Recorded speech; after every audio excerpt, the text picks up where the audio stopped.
Haha, hey, so, hello, I am live. Probably nobody watching yet.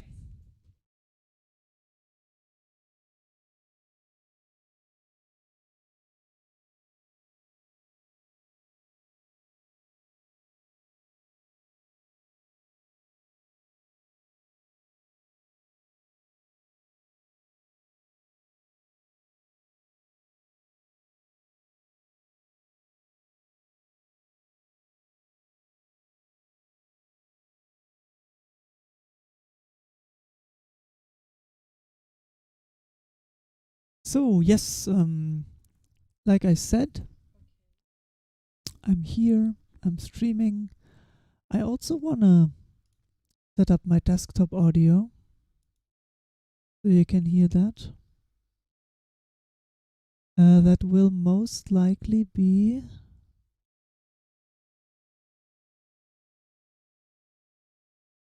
the voice meter input, but not the VIO. Oh my god. I guess it's that one. Let me just double check.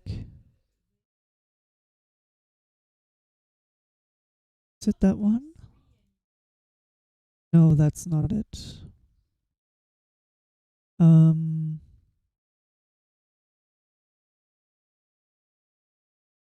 Maybe it is the aux then. This one maybe? No, that's... I didn't apply it. I have to apply it first. No? That one? Apply, double check.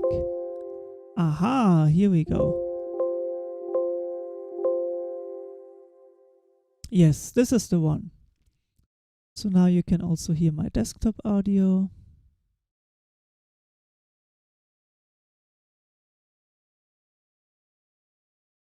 Wanna join together in Discord for a second and talk a bit? You're working? Sorry.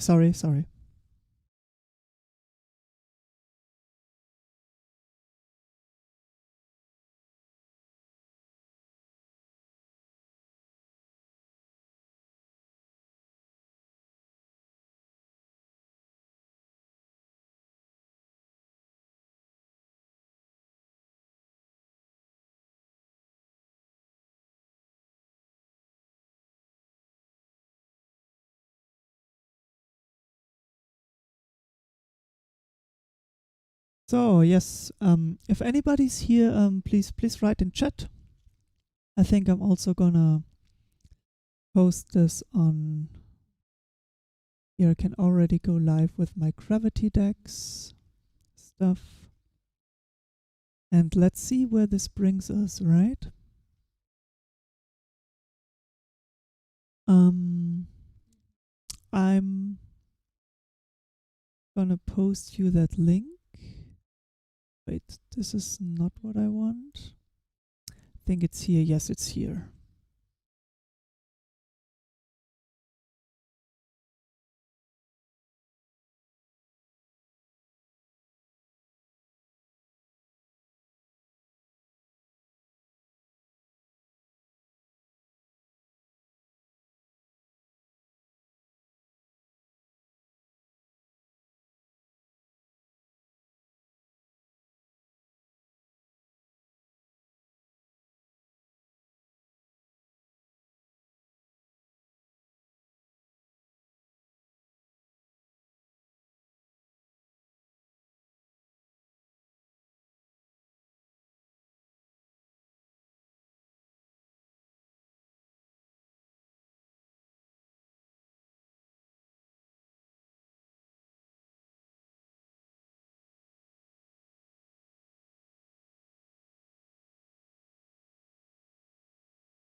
So let's see.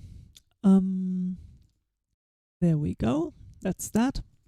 I'm gonna start. Wait, first I'm gonna post this also on LinkedIn.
So let's do this. Maybe even post that on Twitter. Let's just take the message from LinkedIn. Here we go. Then go to Twitter and tweet that thing and post the video link. There we go. Copy the message.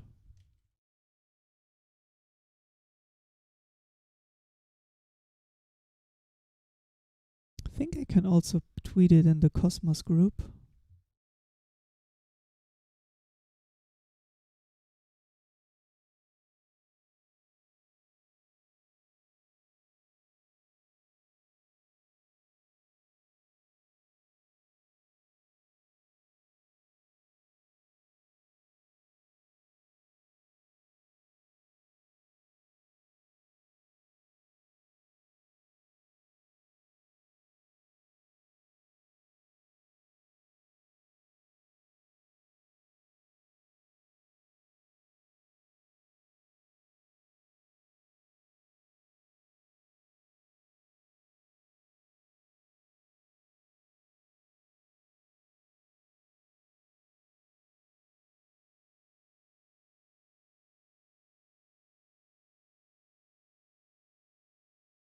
So I'm just gonna see if the admin of the competition is fine with posting me this in the official Cosmos group.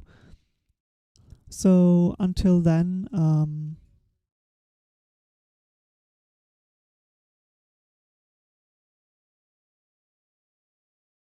oh wait, there's actually some interesting discussion going on. Maybe we can have a look at this first. So this is the official Discord. Why Luna is always the top of Arbitra. Should this change over time? To be honest, it's not nice. The more competitors, the lower the rewards. Actually, I thought the first place is rewarded with 100k. Now my motivation dropped to 0. I'm right now in the top 100. I don't see any point to hard try, cause I can earn maybe 100 bucks more. Yeah, I guess it's really just wanting to use the Dex in real life perk if I make some. So first get modes and the rest split, is that right? I had no experience. This is just a calculation of yours though. Is there a solution to the lost tokens yet? Just checking in real quick so I can't search much. The update will be released later. Ah, so there will be some news about if you haven't managed to, if you lost your token, or I mean lost testnet tokens. I'm not sure if those are the ones who staked too much in a liquidity pool and now don't have enough Atom to redeem the tokens from the liquidity pool. So we will see about that.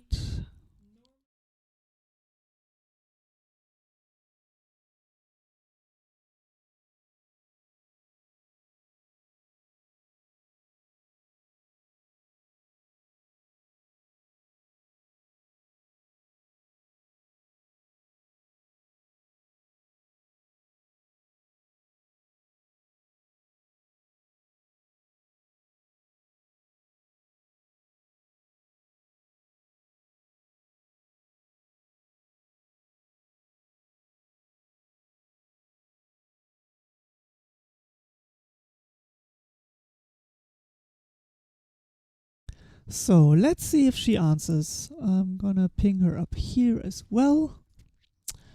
And I will have a response soon. And yeah, in the meantime, I can just look at the chat and see if you boys drop by. Maybe Jerry comes online today as well. And I'm just gonna start now and do some trading here. So I've already been looking at the price pools and which has the highest fees, and then choosing some pools depending on my personal preference. Ah, she said blob eyes. Yes. This is nice. E H X. So let's fish out that message. Da, da, da, da. There we go. I can post this to the Cosmos.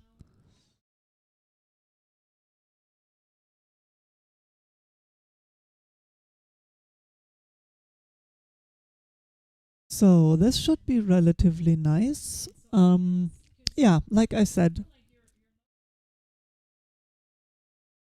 Oh, she's even hyped and on fire. Oh, I love that support. Hey, Bodhi, how are you doing?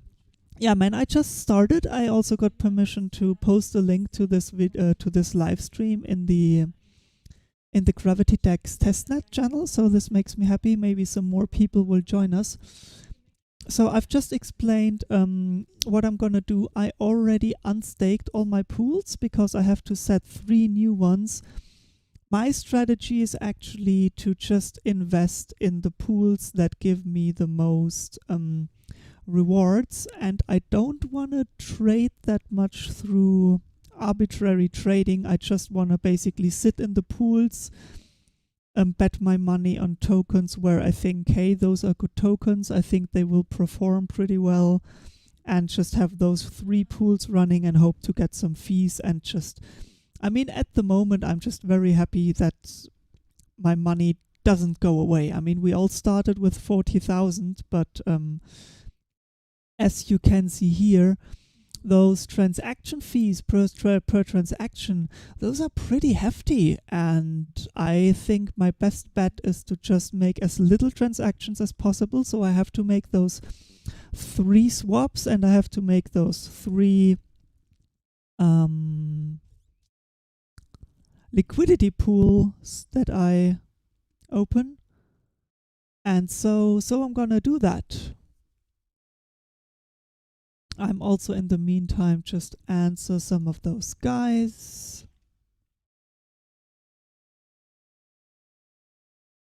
Shiva, yes, you can manage those on the same wallet.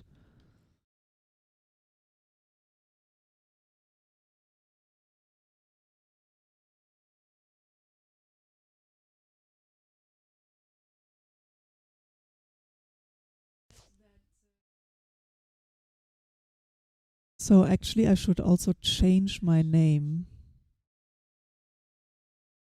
Where?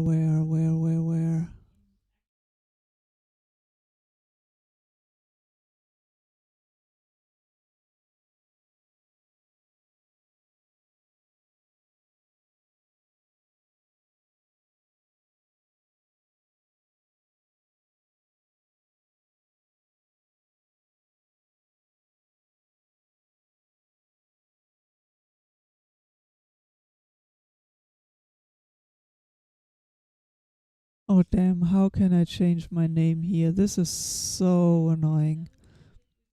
I have to scroll through that whole list, because I'm probably at the very bottom.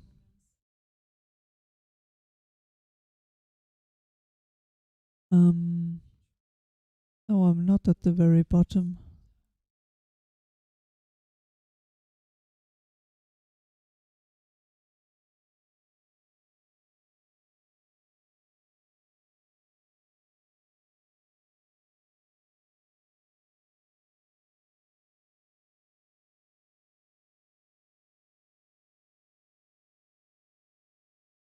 But I'm not here either.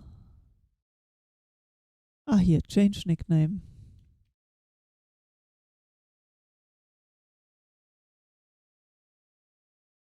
All right, that's better. So yeah, do you look at the AP when choosing a pool? I have been looking at that before, but to be honest, I don't think this has a very, very big impact, because if you look at the annual return, I mean the competition is only 7 days, and so let's take something easy. If you would have 365% annual return, that would mean 1% return per day. And if you stick with one pool consistently over a week, that's 7% returns. I don't think that's that much, because if I look what's 1% of this complete stock here, I think the fees are much higher. So maybe the fees correlate with the annual return. I haven't really checked that, but it doesn't really, because this is 500% and the fees are 1.6k, and here the fees are 200, and the yearly return is 200%, and the fees are that high. So I basically decided to go with the Atom DVPN pool. I decided to go with the Akash Atom pool, and I decided to go with the Atom GCYB. So my primary objective where I choose the pools from is basically having good tokens, where I think that they probably perform that they are at least stable. I don't want volatility. I just want to be stable in the middle. I'm going to collect points through doing the daily rewards, and even if I'm not on the top 100 places, I don't care that much, because I have other stuff to do all day long.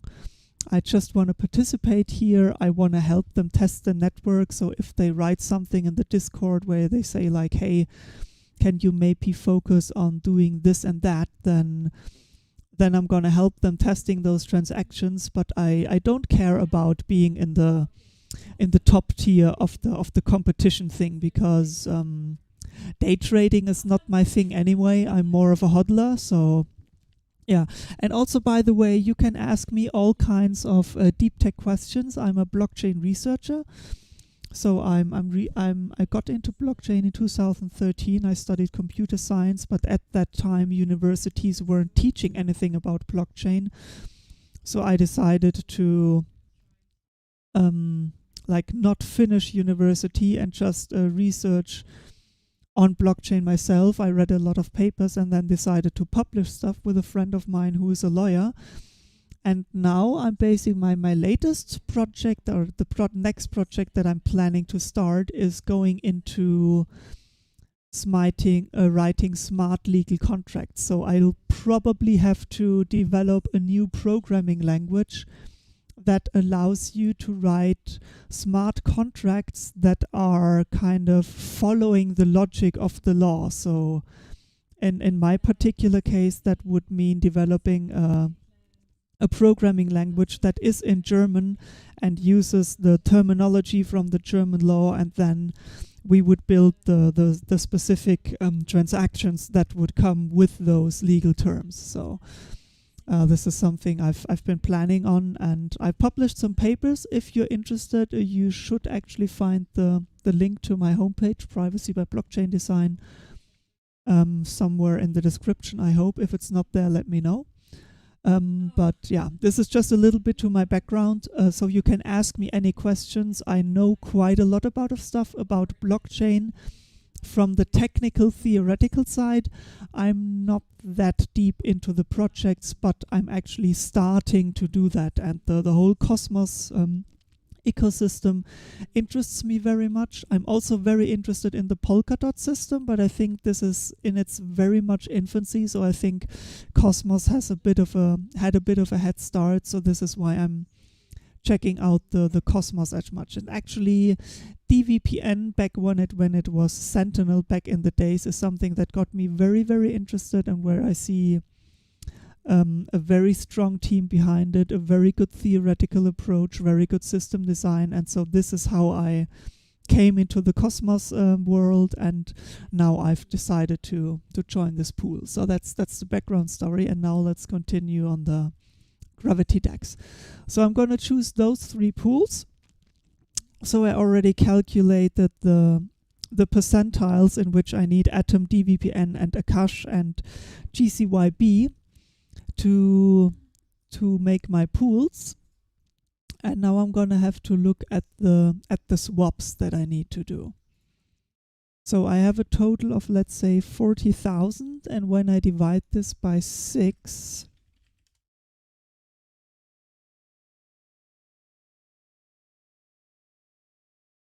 so this means I need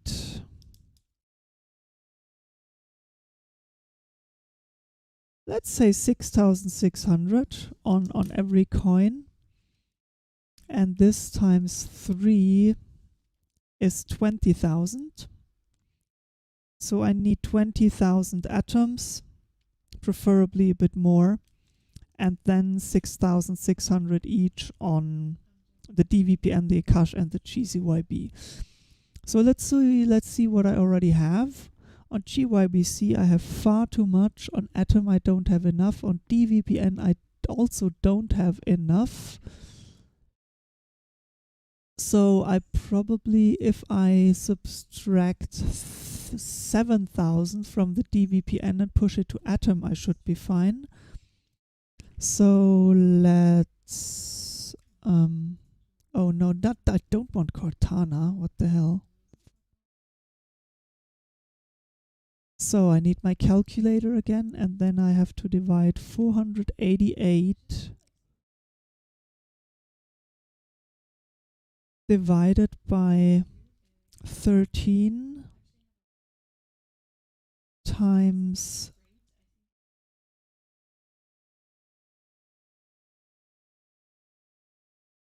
7. So 262 is what I want to change from DVPN to Atom.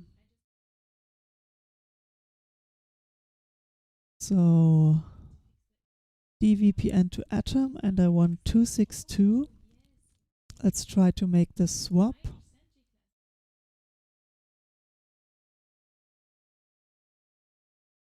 Yeah, 100%, perfect. Now I have the... this hasn't been updated yet, has it?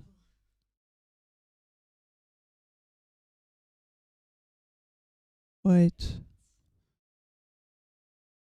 I got one transaction, but my balances don't upgrade. Maybe if I... Let's have a look at the Kepler wallet. That one should be up to date. Let's go to the competition network.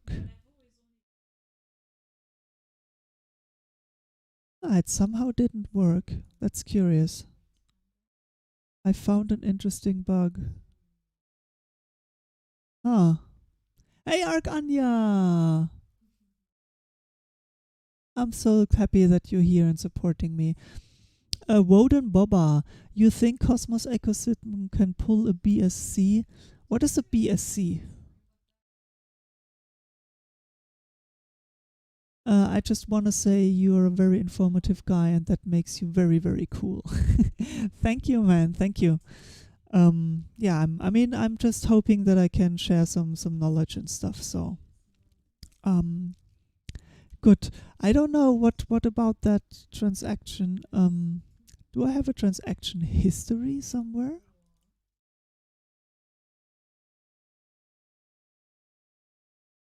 Maybe I have that in the Kepler wallet. Address book? No.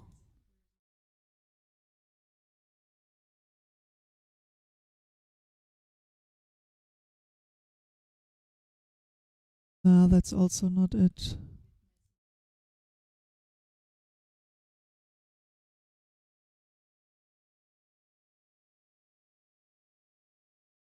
Okay, let me report that.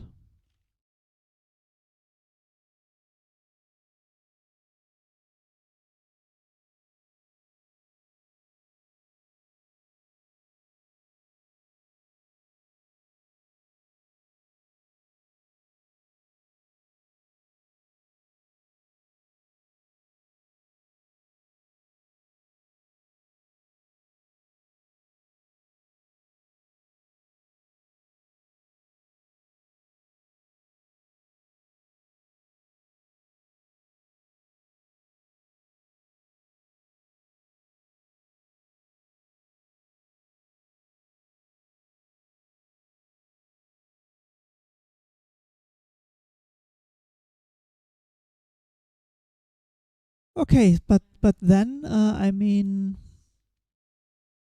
actually, if it didn't work. Let's try this again then, because I said I wanted to switch 262. And wait, that gives me 0 point.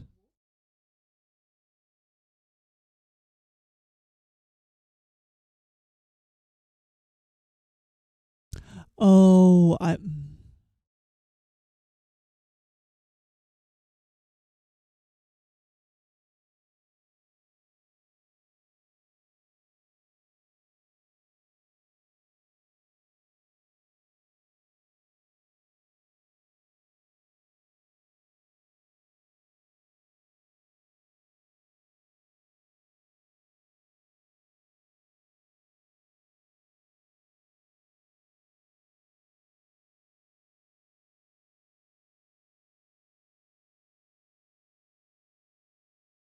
okay. It's just me. The bug is on my side. Binance Smart Chain, if it can grow as much. Well, to be honest, I don't know much about the Binance Smart Chain, but I know that the Cosmos ecosystem is working on something that is called the IBC, the Inter-Blockchain Communication Protocol. So I would rather assume that the Binance Smart Chain should hook itself up to the IBC, because Polkadot is going to hook itself up to the IBC. Ethereum is going to hook it up to the IBC. Cosmos is going to be hooked up to the IBC. Cardano is, as far as I know, also going to hook up itself to the IBC.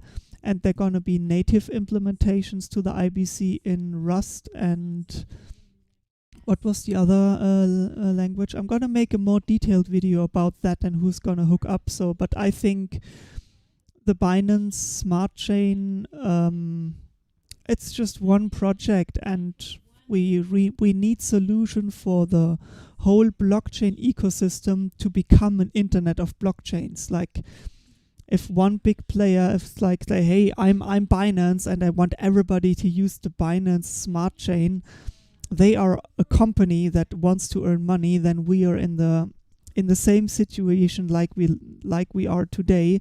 We need true decentralization, and I mean, I don't know anything about the Binance Smart Chain, so I'm just assuming Cardano doesn't exist. That's interesting, because I know people who are building a project on Cardano at the moment, so I'm curious you say that. But if you have some more information and what you mean by that, I'm very, very happy to look into it, because I have to learn a lot of stuff. So whatever information you have that basically justifies your opinion, I will be very, very happy to look into that and to discuss with you. Because I think if you have a different opinion than I have, that's a good thing, because that means we can learn a lot from each other. So, and now let me do that other swap. I just wasted some transaction fees because I forgot 3 zeros. There we go, a success. Now I got those atoms, and now my balances should also be more in order. Yes, I have 6,000 DVPN and 13,000 of that. Now I need to change my CYBC. So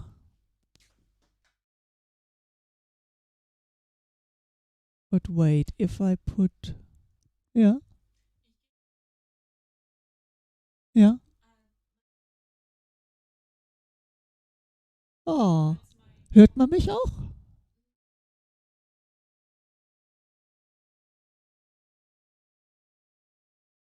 Ach so, cool.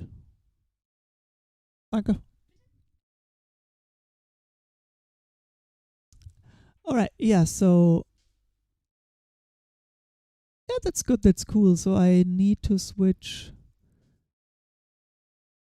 Let's do this again on the calculator. 12.29 divided by 19 times 6. 3.88 into Akash.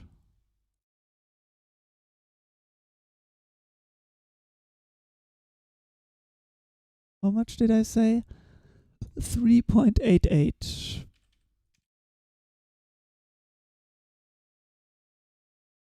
Okay, that should be good. Let's do that.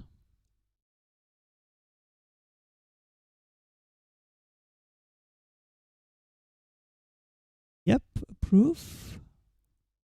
Oh, only 32%. So let's actually then take that number and subtract it from this. No! 1.24557.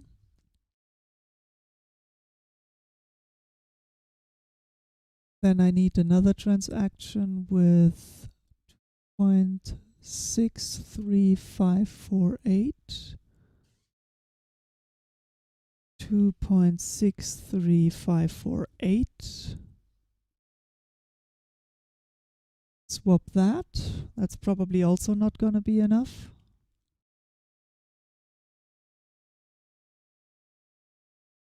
Minus 1.28. Minus 1.28, and then another 1.35548. 1.35548. This one hopefully now is complete and successful.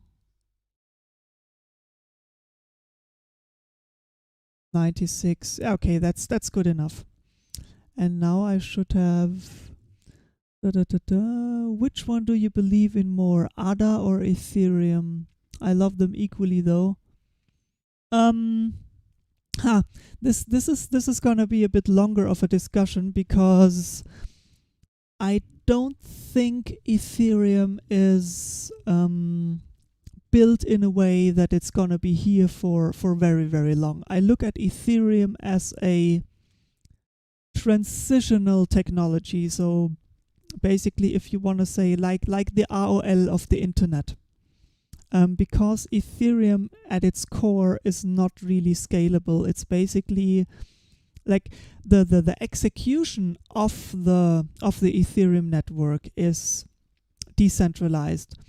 But if you look at it from a logical computer architecture perspective, Ethereum is basically a supercomputer that has the execution duplicated on a decentralized network, but it's a scalar computer. So the Ethereum network as a whole can only execute one transaction at a time, and that's also why we have the high fees. And I mean, the sharding is gonna solve it to a certain extent, but with the shards you're gonna have the problem that you're gonna have certain smart contracts running on this shard and other smart contracts running on that shard, and then another smart contract or system running on that shard. But if you want those two smart contracts to communicate with each other, they can't. On the Ethereum as it is now, they can, but on the when they have sharding, they can't. So they're gonna need something else, and that's where, in my opinion, Cosmos and Polkadot come in, and of course also the inter-blockchain communication network is gonna come in. But there we're gonna need a new layer that is basically gonna run under the Ethereum network, and Ethereum smart contracts can run on this, let's say, I'm just going to call it inter-blockchain protocol, but basically it's a system that allows inter-blockchain communication and also atomic transactions across different blockchains. So I get why Ethereum is so hyped at the moment, but I think it's kind of short-sighted. That's just because Ethereum is the mostly used and the mostly well-known. So I wouldn't mistake the current price of networks with the technical power, feasibility, and the the potential, also the technical potential of a technology, because I think in that regard Ethereum is very, very limited. It just had the first mover advantage, but since they are also pushing things very aggressively and very fast, I mean, that's one of the reasons why the DAO hack happened. That's one of the reasons why Ethereum Classic exists, which is now hyped to oblivion just because it has the Ethereum name on it. So I think it's just a lot of people who are very poorly informed on what's happening under the hood and what's happening in the whole ecosystem. So and especially since I'm a long-term investor, I like to invest in products and projects that I think are gonna gain price over the next couple of years. So I want to invest. Basically, I mean, at the moment, I'm not investing in anything. I am already fully invested. Like, I'm running on fumes at the moment financially because I have all my money in crypto, and I'm waiting for it to rise, because in this bull market I probably pull some money out so I can make it through the next bear market, and then in the next bear market I'm gonna invest in projects where I see, hey, this project is probably gonna be very, very successful and is probably gonna acknowledged in the next hype cycle. So I think I'm playing a different game than most of the investors that do day trading and say, I can earn money with this in the next 1-2 months. This stuff is for me too unpredictable. Oh boy, I lost a lot of money with those trades. See, trading is the most expensive thing on that testnet thing. And now I have to trade on one more pool, which is probably gonna be the GCYB Atom pool. No, I don't have enough Akash. I need 6,000.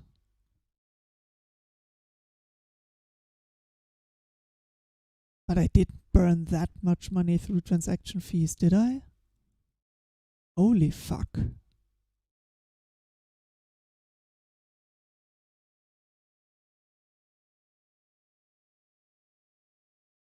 Holy fuck. Okay, so first let's switch.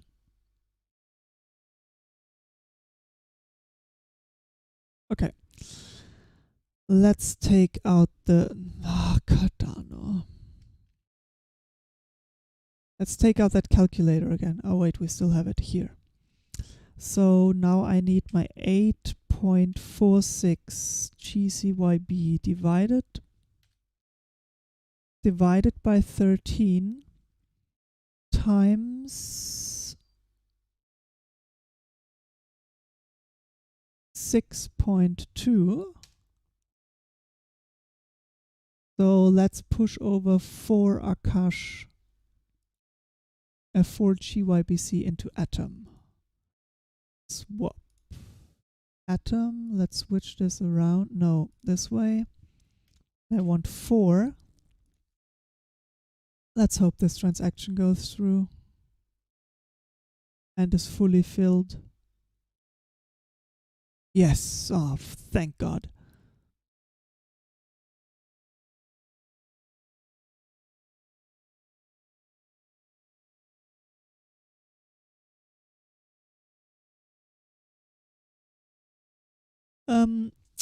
I wouldn't even go that say it wasn't built to last. I think it was the first step in an experimental approach of Vitalik. I mean, there have been more people involved, but those are the people I know of. Vitalik Buterin, which has decided to stick with Ethereum and makes it running. So I think he was the hey, I want to do something now, I want to build something, and I want to see how good I can make it work. Then there is Gavin Wood. Gavin Wood, in my opinion, was one of the architectural brains that helped design Ethereum from the basics, and he left the project to start Polkadot. And if you look at the white paper of Polkadot, Polkadot is basically hey, here's what I learned from building Ethereum, and it has those massive scalability issues, and it's not really built to support proof of stake, and that's why he designed Polkadot. And Polkadot is now, I mean, they are starting their first test nets, right? And then there is, on the other hand, I forgot his name, but the other guy that founded Ethereum is the guy who is now working on Cardano. And Cardano is also basically going a different approach. I don't know much about Cardano yet, but I have people that say Cardano is complete shit and it can't do anything. And there is people who say, hey, Cardano is brilliant. It solves all your problems. And I think in the next couple of months, what I want to do is I want to find out what is my opinion about it. Because if some people say it's absolute trash and some people say it's the holy grail, the truth has to lie somewhere in the middle. And it's probably, I think the complete trash I could imagine, that's probably has to do with bad marketing, because there are often people who have technical brilliant minds don't really care much about marketing. They say, look, my job isn't to educate the dumb people. Sorry if I offend somebody with that, but from a techie's perspective, if you have to educate non-techie people who don't understand why what you're building is good, you're just like, yeah, okay, let them think that our product is shit. Let's focus on building the thing that we want to build, because when good developers use it and we get good projects on our network, then people will suddenly realize why the thing is good. And I just think, hey, at some point I want to look deeper into Cardano. And there is actually a project at the moment that is working on Cardano, so I can talk with some developers that like it and use it. And on that, I can actually get my hands dirty and see, why is it good, why is it not good. I need more information on why Cardano isn't good. So Wob and Boba, if you have any feedback where you say Cardano doesn't exist, why do you say that? Because I would like to. I'm very, very interested why you say that. So what's your fundamental? I mean, even if it's not a very well researched opinion, you're allowed to have your opinion, and you're free to say your opinion here. Nobody is gonna call you dumb or whatever. Just feel free to speak your mind. This is a free place, and we are here to help each other and to educate each other, and not to take the piss out of people. I'm also a professional gamer on the side, so I deal with toxicity on a daily basis, because the gaming industry is not the gaming industry by itself, but there are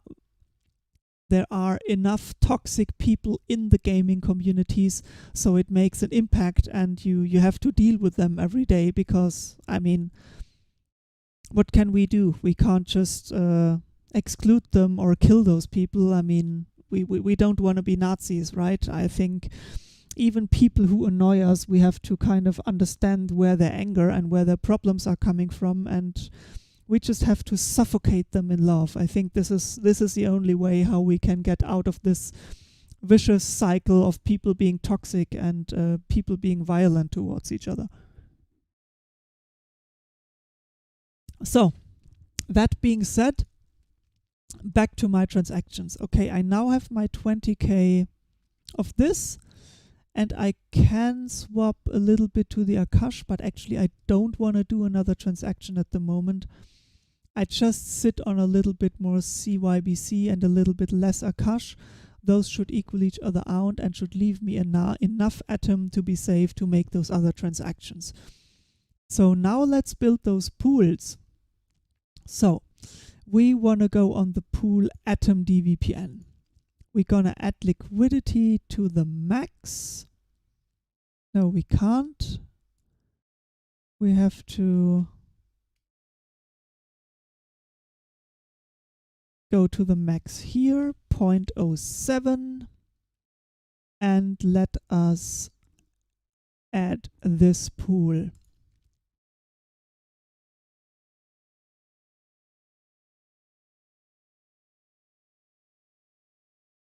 So nice, I got pool coins. Very, very cool. The next one I want to get on is the, well, all of them are atom pools, funny enough.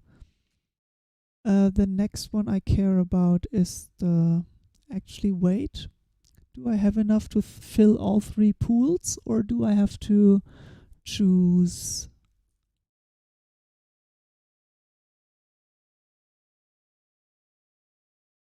Oh hell yeah, I still have enough atom left. That's good. So I can fill both pools. So the Akash atom pool is one thing I want to fill. Here I want to go max on my Akash. Yep. Do the pool.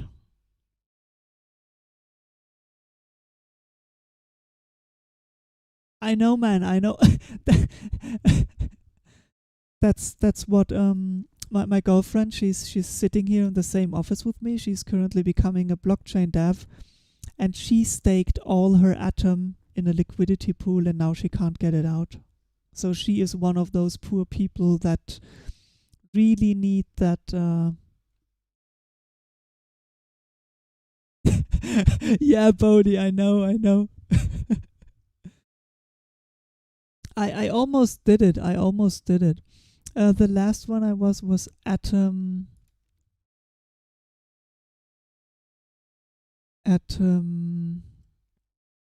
GCYB. So yeah, but see, I can't max out my atom because I don't have enough GYBC. So here I just need to go for 4.46, and then I have almost 100 Akash left, almost 100 atom left. So I'm fine. I'm absolutely fine.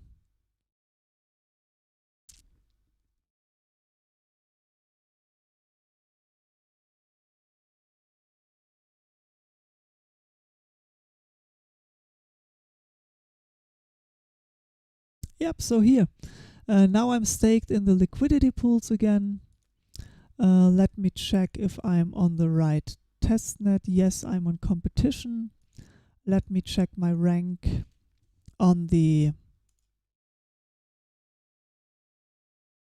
Yeah, fuck. Actually, fulfilling this quest cost me 2,000 rank points, just because I had to pay so many transaction fees. So I think this is the real challenge, like earning money and not doing much transaction fee stuff.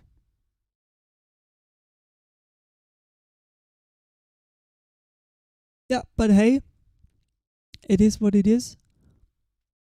Oh, you didn't receive test. Oh wait, I'm reading in the wrong chat. Careful, man, you're using 0.3. So the network doesn't give me back what I'm not spending. I did that yesterday a lot, but I thought but thanks for letting me know. Like this was a detail I wasn't sure about, but then from now on I'm gonna go. I did that in the beginning, but I should definitely do that again.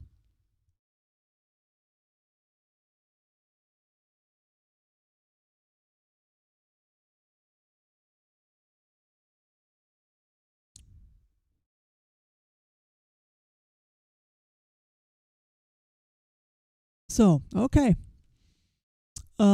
I would say, because I realized that, hey, the more I trade, the more I lose money in formal transaction fee and just give it to people who have pooled in the right things. But since transactions in those pools seem to be quite good to get back some money, this is what I'm gonna do. So this is what I'm gonna stick with. And actually, the next thing I want to do is I want to talk to you a bit about the Kepler wallet. and which projects are gonna participate in the inter-blockchain wallet. So Kepler is already positioning itself to be a wallet that will support basically tokens of all blockchains, and the inter-blockchain communication protocol is one thing that I'm going to talk about. So, oh, you're rank 400. Nice, congrats, man. Yeah, I mean, you obviously know more about that stuff than I do. And I'm very, very happy to get more in contact with people who are more involved on the practical side and also on the code side. I mean, I know code, I can read code, but when I write code, I'm usually, from my background, I'm rather a system architect, so I like to do the theoretical architecture and talk to techies. Then we're trying not to lose money and sell some of the assets for profits. Yeah. So you're not even focusing on the liquidity pools that much? Because I've been focusing on the liquidity pools and on tokens where I think, hey, those should actually rather gain value in price than lose them. But I've been definitely fucking up and doing too many transactions in the last couple of days. But this is what I'm trying to change. And I'm definitely going to follow your tip and switch it to 0.1. So actually, before I start talking about the inter-blockchain protocol and the whole Kepler stuff, do you guys have any questions that you want to ask? Hey, may it be anything, like, I don't know, like, can you explain Taproot to me, or I don't know, because Taproot is something that I just heard a couple of days ago, and I have to look up what it specifically is anyway. And also I wanted you to know I'm gonna do this stream on a daily basis, so every time I do my GravityDex quest, I'm gonna switch on the stream, I'm gonna post it in the group, I'm gonna chat a bit with you, and then at some point I'm just gonna maybe answer 1 or 2 questions, make a short YouTube video about it so I can produce content for my channel. Also, if you want to learn a bit more about me personally, I'm very happy to talk about that, because I've come quite a long way, and I would say at heart I'm a blockchain community guy, and I love the whole decentralization, and also think that the world needs to be a much more transparent and decentralized play. What will be your strategy for the next bull run? So you're not talking about this bull run, because I think we're basically still in the bull run, but we are going towards the second top. So you're talking about next year or in 2 years or something, I guess, right? Because I think we're probably gonna have a market top. Nobody knows how high it's gonna go. I think when you look at the stock market and the massive money printing of governments worldwide, I think it's gonna be very interesting if we even have inflation, because if every country prints shit tons of money, there's going to be more money everywhere, but then every country's money will be devaluated, and so there shouldn't technically be inflation, or there is a possibility that there isn't technically inflation. It only means that but the only possibility how this happens is if all the money that is printed doesn't end up in the end consumer hands, or the wages doesn't get raised up. Because usually if you give the average, let's call them plebs, and I don't mean it in a negative way how it's usually used, but if you give them more money, they're just going to spend it. And also, if they earn more, this means the costs of the companies are going to get higher, so they have to raise prices, and then we have an inflation. You can also have an inflation, in my opinion. Like, I'm not a financial expert, so I'm just talking like, it's my personal logic here, so nothing you should rely on, but I'm just reasoning in my own mind here, but Anya is back. She might probably have something to say on that if she wants to join us on Discord for a second. I'm looking at her question. I got the question what my strategy for the next bull run is. In Discord, okay? Yeah, sure. On your Discord. Aha, so say hello to Anya. I'm just double check real quick if you can hear her. Can you say something, my dear? I have to change some settings. Say something again, please.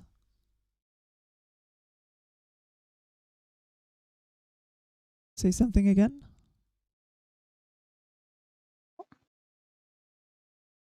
Now we can hear you. Okay, awesome. So it's almost break time. Yeah. So yeah.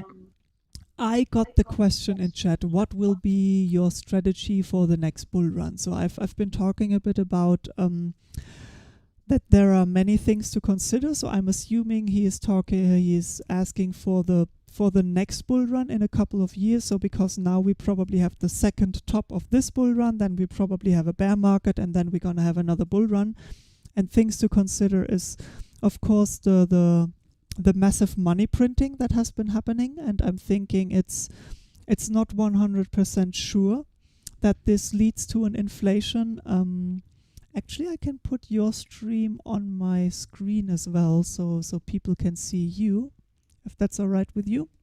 Sure. So this is Anya. You're gonna see her delayed, but at least you can see her. Yeah, so I'm thinking the one question is if we're gonna have an inflation, also if the money pumping is gonna have some. I think it's most likely gonna end up in a devaluation of fiat currency in some way, in my opinion.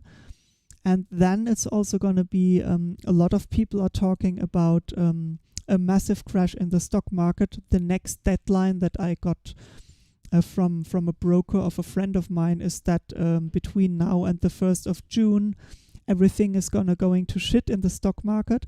And then the big question is Bitcoin or are cryptocurrencies going to decouple from the whole stock market and general market situation?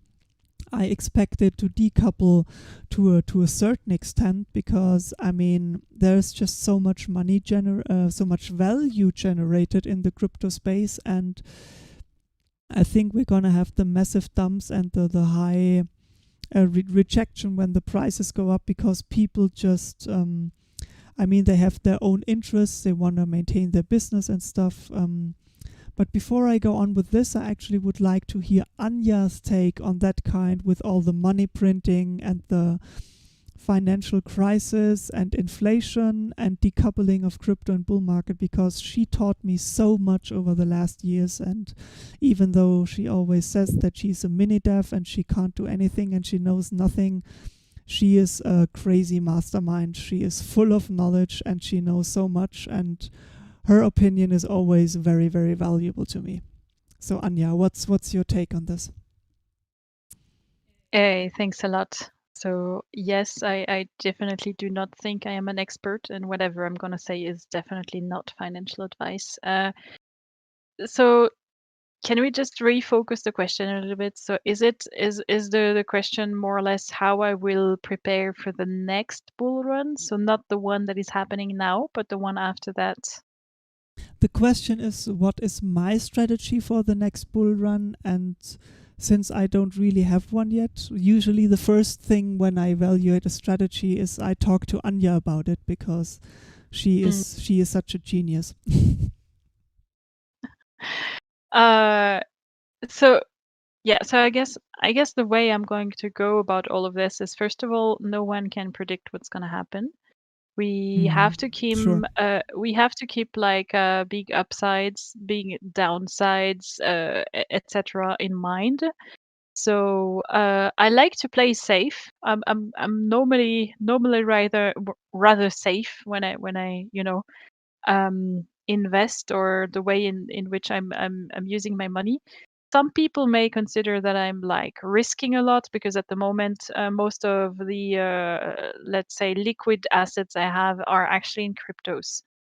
But I see it differently because thanks to Crusader, like so, thanks to you, I think I've understood how some cryptos, not all of them, some cryptos may be actually a safer bet than some fiat at the moment. So this was a big mind shift to me. And basically, the way I go about it is history never repeats, but it rhymes. I know that you've heard that very often, basically what's happened so far, and we seem to be on course for something at least similar. It's always happened that we've had a cycle of roughly 4 years. Now, there's a lot of debates about the length of the cycles, that there will be maybe diminishing returns because the market will get less and less volatile over time, which makes sense as there's more and more money entering the market, right? But I guess something similar to what we've seen in the past is happening right now. So I am expecting that at the moment, I do believe that we are still kind of in the middle of the bull run. So there's still ways up. But I do also strongly believe that most cryptos will fall down quite a bit after we've reached a certain top. Of course, no one knows when exactly, and no one knows how much the top exactly. And yes, some people would even argue that we won't have a top and that it will just slowly, progressively keep building up. I don't. My gut feelings tells me we're not there yet. So I still believe that this time we will have a top again. And if you look at what's happened in the past, is like a lot of the altcoins, especially. I mean, Bitcoin lost a lot of value after the last top, and most altcoins lost a tremendous amount of their value. So the way I want to play this actually is I'm trying to invest only in projects that I really like or that I really believe in. That's the first thing, because I think it's very important for me that I kind of respect my values in terms of this. But I definitely do plan on taking out some cash progressively. And honestly, I cannot tell you anything better than I will base it on a few things. I keep watching, the markets and everything, on some indexes that people are creating. Like Benjamin Cohen has some risk indexes around the cryptos, and the risks, of course, are going higher and higher the more prices go up. Colin, there is also the CBBI, so it's Colin Bitcoin Bull Run Index that's just been created and in creation, that seems to be quite interesting as well. So I'll keep an eye on those. But to be honest, until now, my gut feelings were like the strongest when it came to predicting very important turns in the markets. And this is not a good way. This is not a traditional good way, I guess, to invest. So please, nobody take advice on this. But so far, my gut feelings were the ones that told me in July that something was changing in the market. I can hear myself, Crusader, all of a sudden, and What? so yeah, now it's better actually. Now it's okay. And then my gut feelings told me that we had reached a local peak when I sold some Chainlink at $20 in August of last year, pretty much at exactly the peak. And my gut feelings at the moment tell me we're not at the end yet, but I may be totally wrong. So it's like a very risky way, I guess, to trust my gut feelings on this. But the way I want to play this is, my belief is the best opportunity is in the bear market. So for the moment, I'm only watching to cash out. I'm not playing the burning game of when can I still enter and make even more gains. First of all, I don't have the cash at the moment to do so, but also I just wouldn't at the moment do it. But what I personally am most excited about is actually to see the market calm down and get back down from this like probably like a little bit overinflated status that we're gonna enter in, and look and watch at the projects that I love, look at if they keep doing the work, and just follow, and as soon as like they reach certain levels where I feel like they're really like probably undervalued, that's when I'm gonna enter. So that's the way I want to play the next bull run, is actually like actually follow the whole boring phase where most of the people were just not watching the cryptos, and like we've just had. Sorry, I have to catch up with the chat, I guess. So Yeah, I've been writing a lot with L1X1L. yeah, so sorry. Yeah. That's fine. Yeah, very, very, very interesting view, and so I would think I maybe just follow up and tell you also again what my strategy is. So in some terms, it's quite similar to Anya. So I'm basically at the moment I'm just riding this next bull run, and I don't want to cash out everything, but I want to cash out enough so I can make sure that I can live through the next bear market, because I see a good possibility that this is gonna happen, and with Corona, and I think once shops open up again, and once all the all the regulatory laws that have been put in place, so we don't get a society collapse through Corona, because I mean a lot of businesses are probably already bankrupt, and a lot of people haven't been able to pay their rent. I think especially in the US, this seems to be a big problem. Once they start to clean all that stuff up, I think a lot of people are gonna go through a very, very hard time, and the times in Corona are just gonna seem like a joke.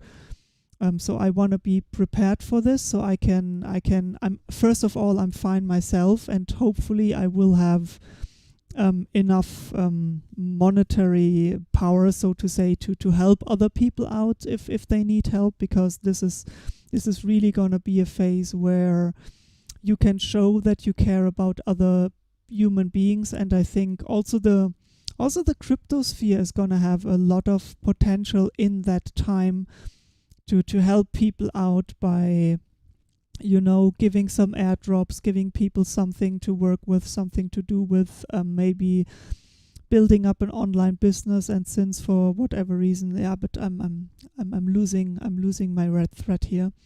So my investment strategy there really is make it through the bear market, and then also part of my investment strategy, like Anya said, is usually intuition driven. Sometimes I wake up with a feeling and say, hey, I've been dreaming about this and that, and this is basically this and that project that we've been looking at.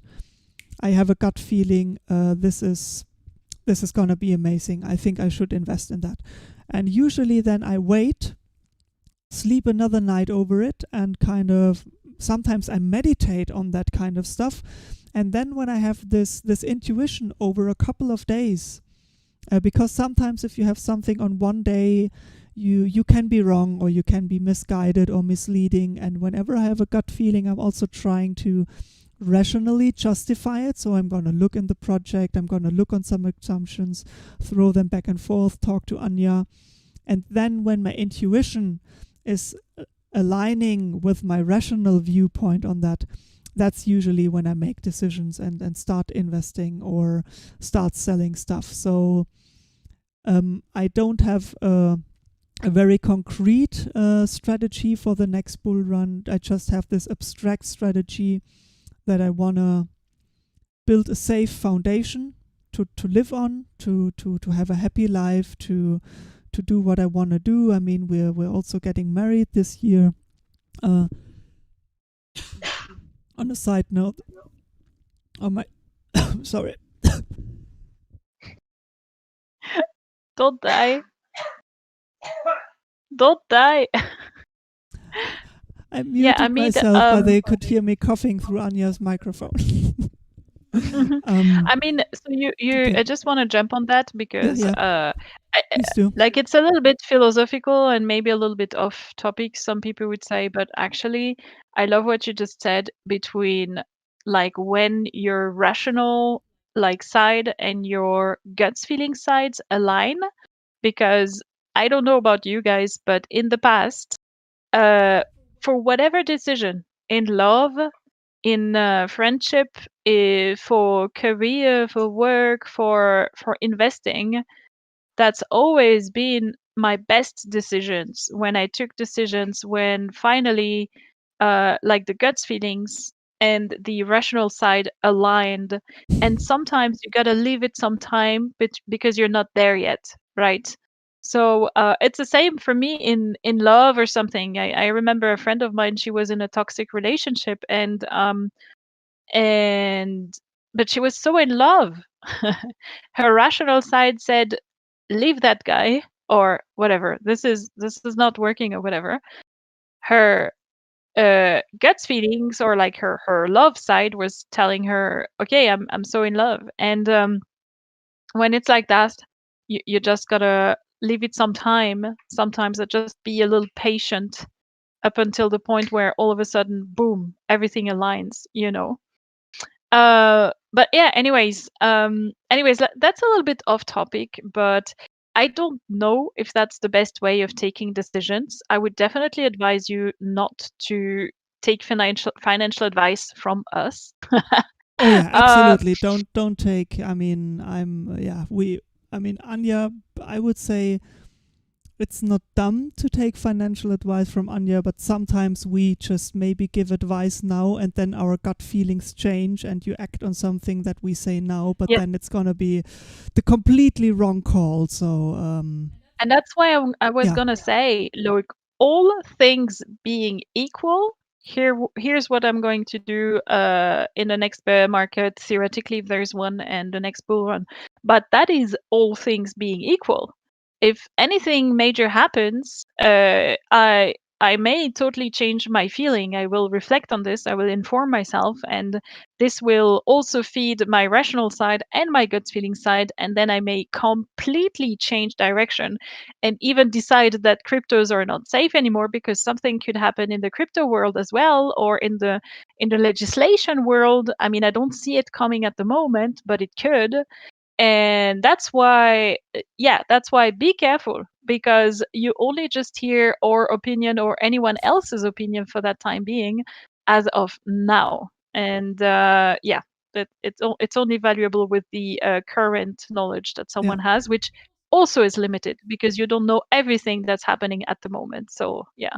And with that valuable disclaimer, I'll probably want to jump back to my thread of thought and want to continue my investment strategy. So when then we make it through the bull market, basically no, through the bear market. So in the bear market, when I see like, hey, now we're basically coming closer to those very, very lows. I mean, I learned now a bit that the 200 moving week average of Bitcoin is kind of like an indicator that we've reached the bottom or something.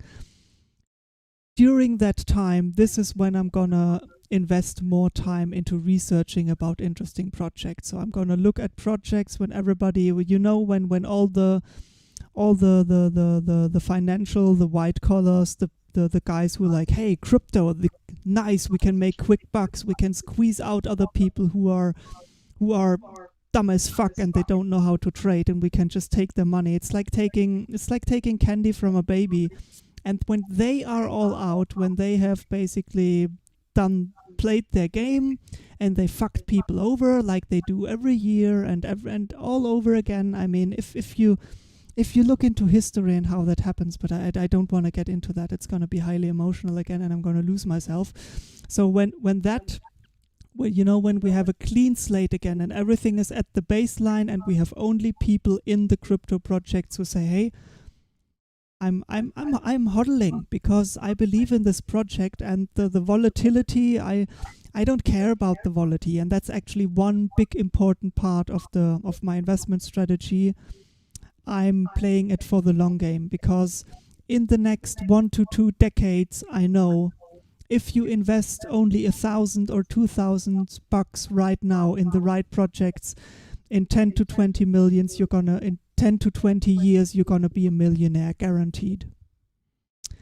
And this is done when Yogo Cheese Frog, I'm streaming on YouTube now. I'm doing the YouTube stuff. I'm doing the blockchain stuff on YouTube, and I'm doing the gaming stuff on Twitch. But if you have blockchain questions on my gaming channel, of course, I'm going to talk about it as well. Yeah, and so basically, I've just finished that. Then I'm going to look at the projects, and then I do the research and decide what I want to invest in. I just want to hop on what you were saying with the long-term vision. And that's also what I'm trying to do as like that's a little bit, I am very excited about the potential of blockchain, and I'm gonna stop calling it blockchain technology, actually, because I think a lot of people are mistaken about what the value in blockchain is, which is not necessarily the pure tech side of it. So I'm just gonna call it blockchain. And I'm very excited about the potential it brings to us and the tools it brings us. And my way of going into it long term is first of all, always stay at least a little bit invested in projects that I like. And actually, I've been thinking a little bit about the selling off some of those cryptos kind of way. But I've thought about it, and I actually think that it's a little bit my signal as to saying that right now this is just bubbly and not reflecting the current value yet.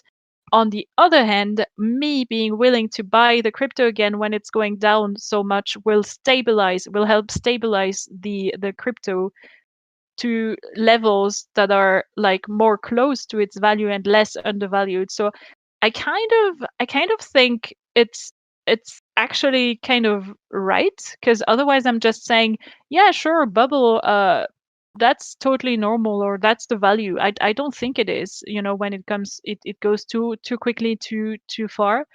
And then the other thing on me being willing to stick with it in the long term, and actually what I really want is to contribute to the blockchain world and to the development, and that is like one of the strongest motivators for me, having committed to learning computer science, like studying computer science. So studying again, and to me, learning to code in a dedicated way for a couple of like 2, 3, sometimes a bit more hours a day, 5 days a week. So this is because that's the way I feel like it's great, the money and everything, like putting in the money, supporting the projects financially at the beginning or whatever. Of course, they need it. That's not wrong, I think. But I think if you look at it, like there's a desperate look for people who know about blockchain, for blockchain devs, but also like other people that have like kind of other skills and could cross it with a certain understanding of blockchain. And to be honest, that's where I can see that I'm in it for the long run, and that I could see myself contribute a lot to the whole movement. Yeah. Yeah, right. Thank you very much, Anja, for your insights and your ideas and your opinions. I'm not sure. Are there any more questions from the chat, or Anja, do you want to continue working? Because I also wanted to look at the inter-blockchain communication protocol next. So if you have something else, or if the chat has any more questions, I'm of course happy to jump into those. But otherwise, I would talk a bit about the inter-blockchain communication protocol and how this is related to Kepler.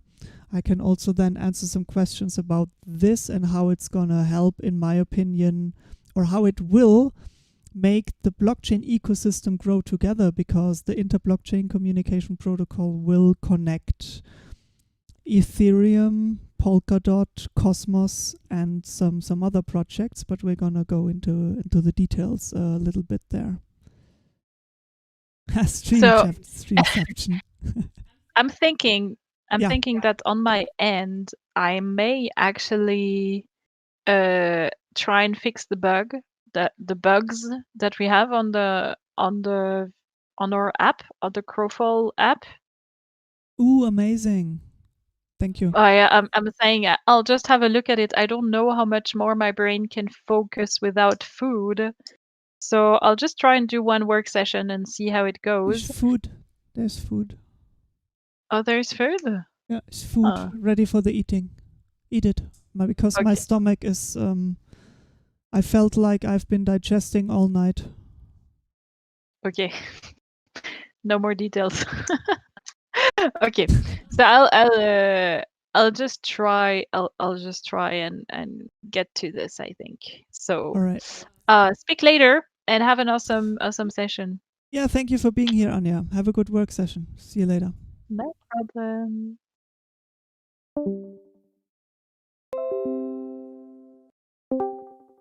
Actually, I just stay here just in case. Mute myself. Yeah, I'm gonna do the same. I'm just gonna mute myself. If you wanna talk, poke me.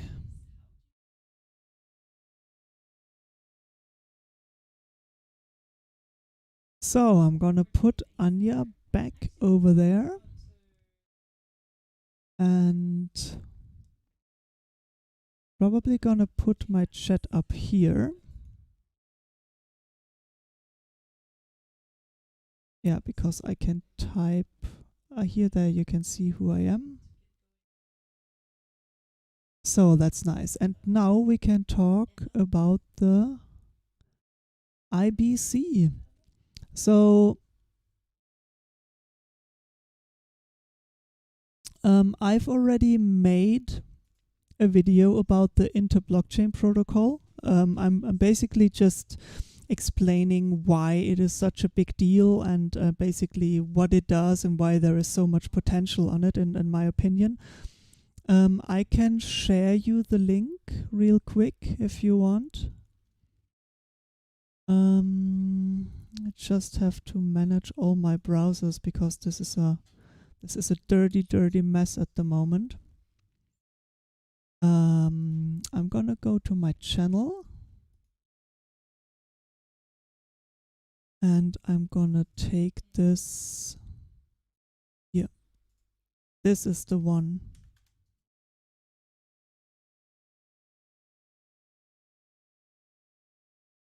So if you guys want to check up on that last video, this is the YouTube link.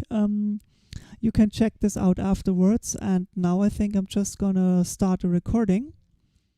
And we're gonna talk a bit about the details of the inter-blockchain communication protocol. So what it does, why it is useful. In the previous video, I've talked about what IBC is, what it is not, what is the on a superficial level, what is the technical foundation and stuff. And now we're just gonna wanna go a bit more into the details and how it is related to Kepler. So I'm gonna start the recording and you guys can just ask questions. So yeah, hello. Today we want to talk about the inter-blockchain communication protocol and how it is related to Kepler, and actually what's the current status of it all. And we're going to go in a bit into further detail and into further depth and what it's about. So the Kepler wallet is obviously a wallet that has the vision, and that their vision is to be the inter-blockchain wallet. So basically, long story short, we're gonna connect Polkadot, Cosmos, Ethereum, and other projects to have a holistic blockchain ecosystem. So, and in my opinion, this is a very, very, very big step towards the vision of the Internet of Blockchain, as some people call it. I'm advocating very, very strongly against that. I'm a computer architect. I understand a lot how the internet works, and it's highly centralized at the moment. And I think, especially if you have a democratic way of thinking and follow democratic values, to do this in the digital space as well is a very, very important step in the right direction. So there is a limited time event, which is the GravityDex competition. This is what I'm doing at the moment. So those of you who joined me earlier saw me doing this. If you are watching this video right now and you want to see that other one, please go to my live recording of the 5th of May, the Blockchain AMA. I'll do those more often.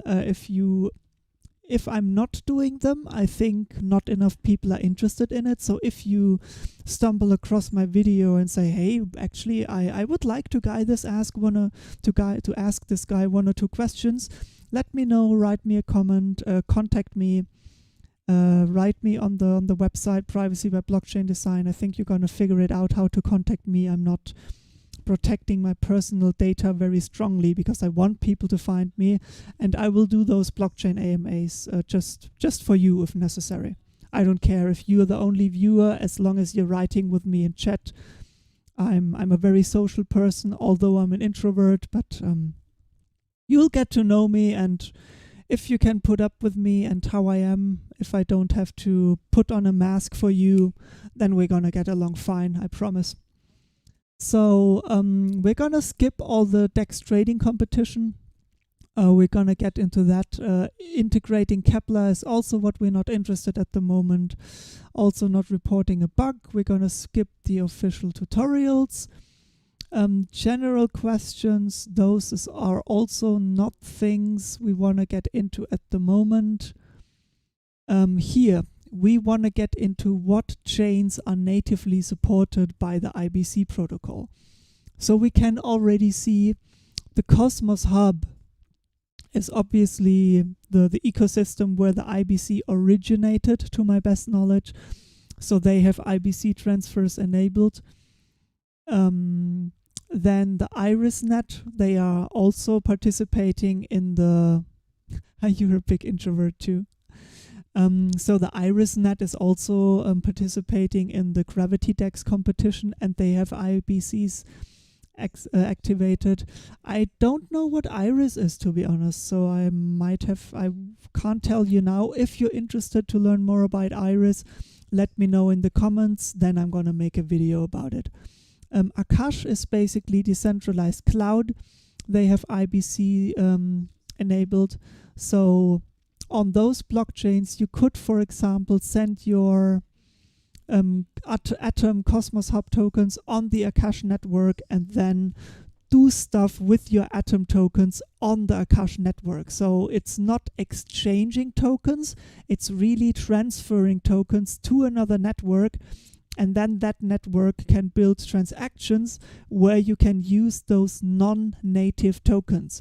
Of course, the network needs to support those non-native tokens natively on the blockchains by building new transactions, but that's exactly how the world works, right? And maybe there will be crazy stuff built with it. I'm definitely going to look into that. This is something I'm very, very interested in, but for now I just want to educate you guys on what's happening and what's existing. So the secret network plans to do some IBC transfers. We have an introduction, so let's read that secret network introduction real quick so we know what the projects are about and who's already planning to build the inter-blockchain communication transfer. So the secret network is the first blockchain with privacy-preserving smart contracts. That reads a bit like marketing. I think some other projects are doing that as well, but let's not argue, let's just read the description. That means applications built on secret can utilize encrypted data without revealing it to anyone, even the nodes in the network. For the first time, Secret Network allows developers to build powerful, permissionless, privacy-preserving applications. Secret apps. Blockchains are public by default. That means that all data used in smart contract is exposed to everyone. For blockchain technology to achieve global adoption, users and organizations need control over how their data is used. They can't just expose it to everyone. Secret Network solves the problem of privacy, helping to secure and scale the decentralized web. I would argue on that state that they are not solving the problem of privacy, they are solving the problem of confidentiality, which are two different things, especially since I'm a privacy researcher and a blockchain researcher, and I'm quite sensitive to this topic. But I might even contact those guys and say, hey, I'm interested in what you're doing, but what are you doing in detail? Maybe they are interested in a review on my channel, and then I can do that. So this was Secret Network. We're getting into those other questions if we do a more detailed review. Then we have the Rechain network, which is gonna activate the IBC soon. So the Rechain ledger is a public proof-of-stake blockchain built on the Cosmos SDK. Its primary goal is twofold: indexing claims and assertion pertaining to ecological health and securely tracking a new class of financial asset called ecosystem service credit, which are tied to measurable changes in the ecological health. Wow! Do you believe that? I'm very, very interested. I definitely have to look into that one. This is also going to be very, very interesting in some other regard. I actually have to write some people on another project I'm working with, because this could be very, very interesting. So, the next one, SIFchain, is also planning to implement IBC transfers coming soon. They have the Row1 token. SIFchain is the omni-chain solution for DEXs. More performant, more robust crypto economics for trading and security. More flexible trading capabilities and extensible omni-chain roadmap. And eventually true DAO governance. SIFchain is the future of DeFi. SIFchain will support cross-chain transactions for 20 to 25 of the top blockchains such as Bitcoin, Binance Chain, Polkadot, and EOS. These blockchains will represent overwhelming majority of cryptocurrency trading volume. The CLP, what is the CLP? Is our primary financial primitive. Liquidity providers can earn income by providing liquidity in these pools. Swappers can send a transaction to a liquidity pool, trading tokens they have for those on the other side of the pool.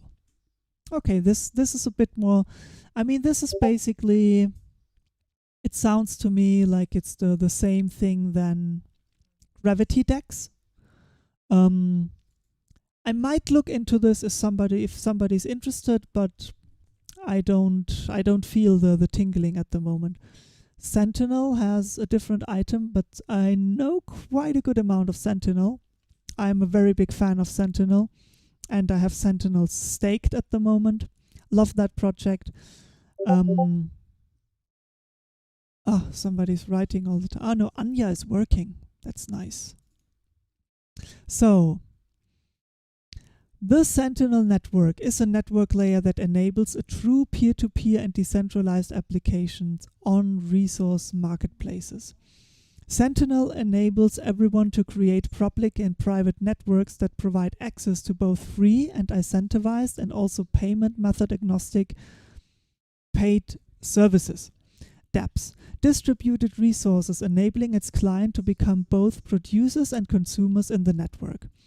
Sentinel utilizes locking, staking, and multisig directly from Tendermint Core and Cosmos SDK, and aims to fully eliminate the disadvantages of previous generation protocols that couldn't scale due to limitations of the blockchain they share with other dApps.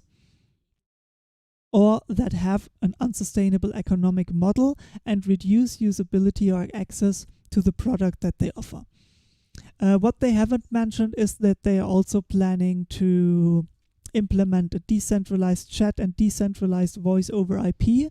This is coming soon, and when they hook themselves up to the IBC transfer protocol, this is also going to be interesting. I have been following this project for quite a while now, and if I can give you a tip of a project that you want to hop onto, because I think this is going to keep growing and growing and growing, Sentinel is definitely one of those, because it's going to benefit from the whole Cosmos eco growing. Please keep in mind that I'm a bit biased on this because I already have Sentinel, so I have a personal interest of them gaining value. So there again, I want to be honest, I don't want to take advantage of you people, and the problem is I can't really tell to what extent I just want to believe that, and I might just want to drag you on the train that I'm riding. But I have looked into this into detail. I've also did a couple of videos on the Sentinel network. I still have to do a white paper review, but I've explained how it works in detail, and I'm a big fan of it, and I will definitely keep you up to date what's going to happen on the Sentinel. Also on this point, I want to mention that the Sentinel network prolonged their staking reward event. So if you stake Sentinel before the 1st of June, I think if you have native ERC20 tokens and transfer them over to the Cosmos network and stake them for at least a year, not only do you, if you do that particular thing, you get a reward of, I think after a year, they're going to distribute 400 million DVPN, so that's the token, to all the staking holders proportionally to how much they have staked. That's about 20% interest if you do the math. At least that's the number that Anya gave me. I think her calculations are quite correct. So there's another month where you can do that. On top of that, which if you buy the tokens now, you can stake them and get 49% interest as return in Sentinel tokens. This interest, so this is basically an inflation of the currency, but the stakers get all the inflation, and this rate of interest is going to get reduced by 6% every 6 months. So and they're also going to do a 20% profit sharing of what all the DVPN's nodes earn. So basically you can host nodes where you do bandwidth sharing, and when they earn 100 cent, 20% of that earnings get distributed to all the token holders. That is Sentinel. Then Kava. Kava, I heard that a lot. That's also a drink, I think. But let's read what Kava is. Kava is an interchain DeFi platform by providing stablecoins and decentralized lending against all major crypto assets. Kava utilizes Cosmos and operates with a Tendermint-based proof-of-stake consensus mechanism. At its core, Kava relies on a system similar to the MakerDAO and CDPs, but leverages the zones from Cosmos and other cryptocurrencies running on independent networks. Okay, I only understood DeFi platform and providing stablecoins. This again is DeFi. I think it's very useful, but that's really not my cup of tea, so I just don't understand enough to talk about that, so I'll just skip over it. Starname mainnet IOV migrated to Cosmos SDK on August 2020. The goal of Starname team is to achieve mass adoption through Starname, the IOV name service. So it's basically a namespace services. So the role that currently DNSs have in the current internet. interesting, definitely useful if you want to build decentralized apps. Then we have Certic. So, introduction to Certic chain. Certic chain has been designed intrinsically to be interoperable with other blockchains by using modules to bridge across any protocol. This elevates the standards of security across the entire space, bringing blockchain technology one step closer to enterprise standards and adoption. Certic chain is positioned to be the infrastructure of provable trust for all across protocol smart contracts and users.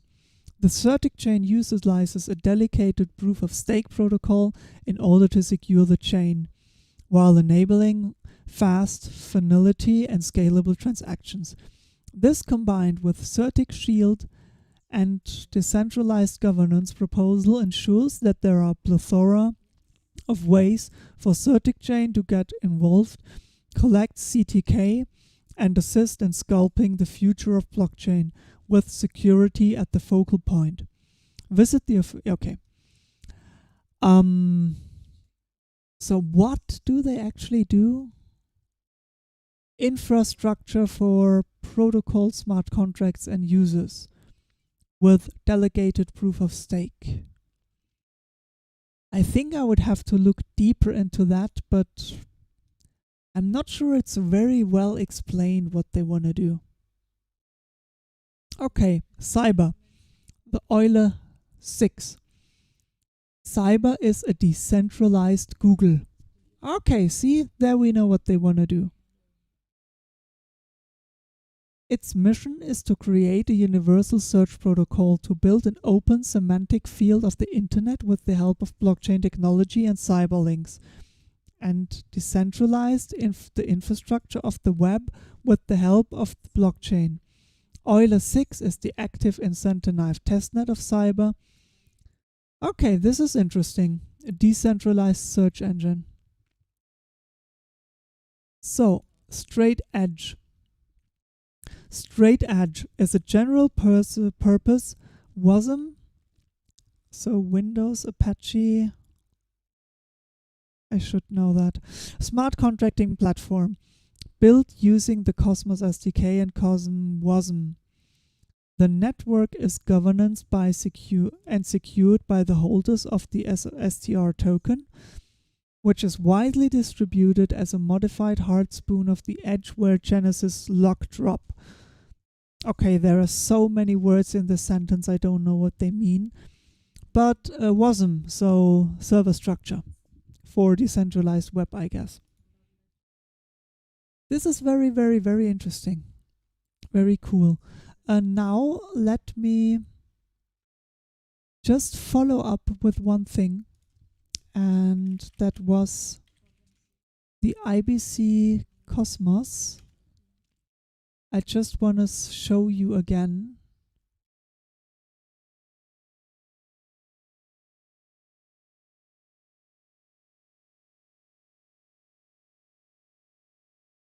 Damn, where's that link? Ethereum Cosmos? No. Not what I'm looking for.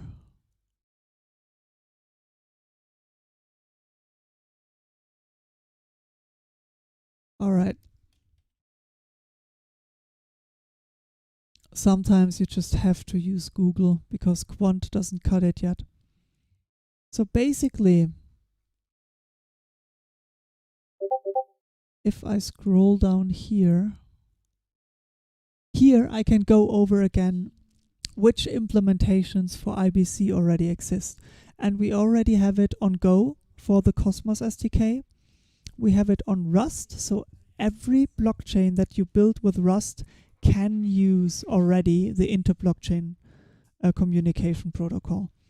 It will be implemented for Rust Substrate. Substrate is the Polkadot blockchain framework. So it basically does all the boilerplate for you. It gives you a workable blockchain that you can customize to your liking if you know how to write Rust code. Solidity It will be available in Solidity for the Ethereum virtual machine. It will be connected to the IBC. There will be a Go implementation for Hyperledger Fabric. So the business world is working a lot with Hyperledger Fabric. As you might know, IBM is setting all their horses on the Fabric SDK. And also, if you want to write Cosmos code, Cosmos SDK for Fabric? I can't say much about that. So Corda, I think Corda is the Microsoft version of a blockchain. They will hook themselves up to that. You can use Tendermint blockchains with the IBC that you write in Rust. And if you want to write Haskell for Kepler, you're gonna have access to the inter-blockchain communication protocol. I'm a bit confused why this is still upcoming, because you can already do IBC transfers between certain Cosmos tokens, but maybe this is on a different level.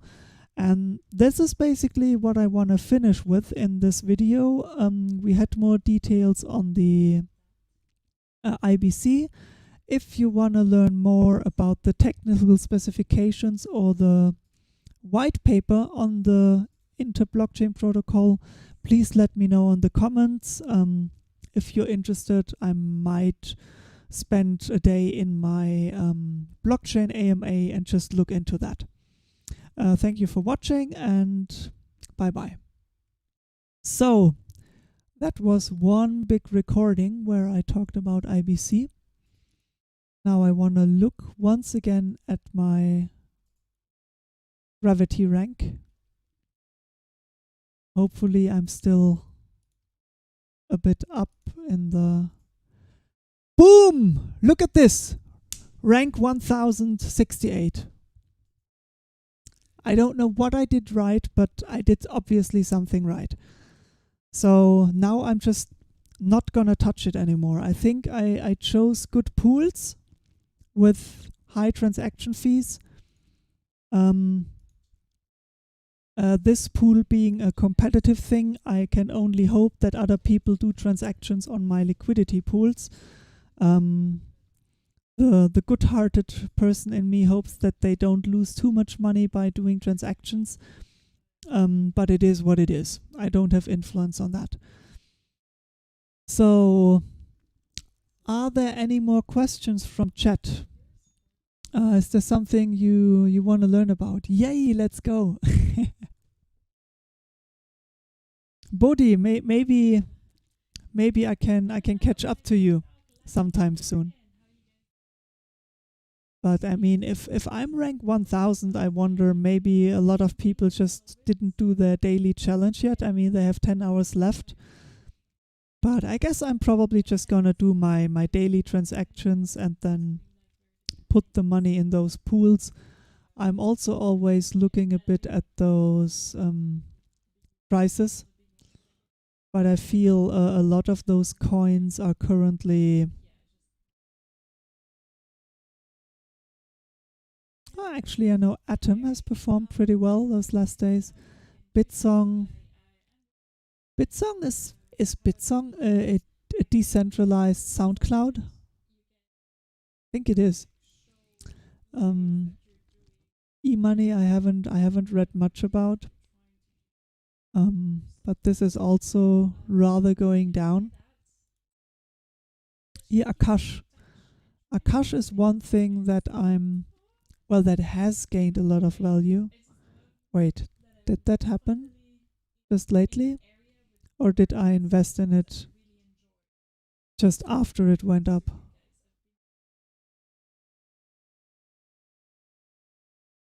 Oh no, see? I invested in it and it went up. Good for me, good for me.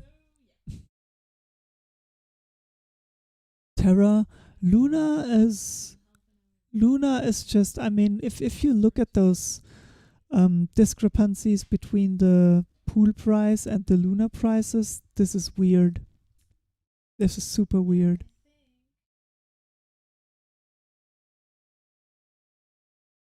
Okay, Sentinel. How is Sentinel doing? I mean, see, Sentinel is stable. It's like here at a bit above 0.0, basically a bit above 2.4 cents. There is this wall where it's just impossible to break through. It goes up and then some people sell again and then it goes up again. It's super interesting. It's super interesting. But I think Sentinel, I would say getting your hands on some tokens and staking them is definitely a really good idea, in my opinion.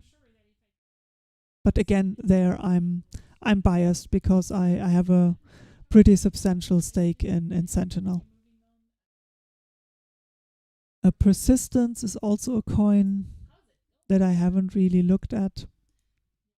And the Ethereum price is relevant because the GCYB is traded in Ethereum. But this is also something where I'm just like, I have no idea. So guys, if you don't have any more questions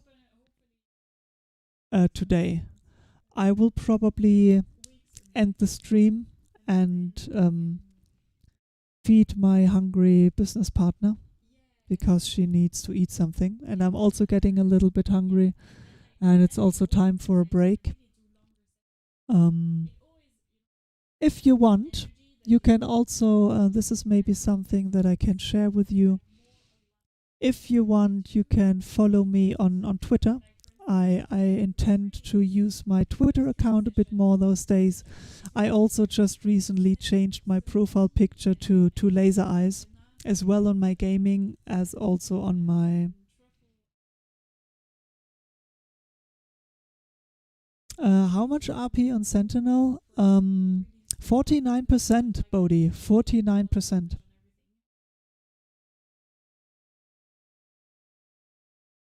And I think they started with a market cap of 2 billion and they want to stretch it out to 10 billion. So a times 5 of inflation and 50% or 49% of yearly inflation goes to the token holders for the first half year. And every half a year, they're going to reduce the inflation by 6%. So those are the official numbers. And I think also on the Sentinel team,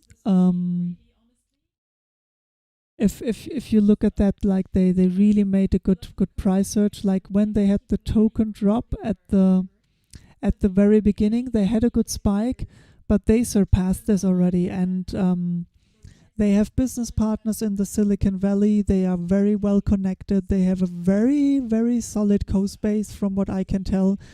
They spent a lot of time not doing any marketing, but doing a lot of testing on the test nets, and they have very active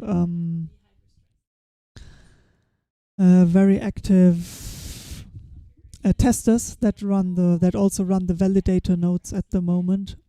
I'm basically staked on the Cosmos Station validator node because they seem to be also quite involved in the Cosmos network. And yeah, like I said, if you haven't been here, something that I want to tackle this year is, we are awesome. Thank you, Bodhi. Thank you, man.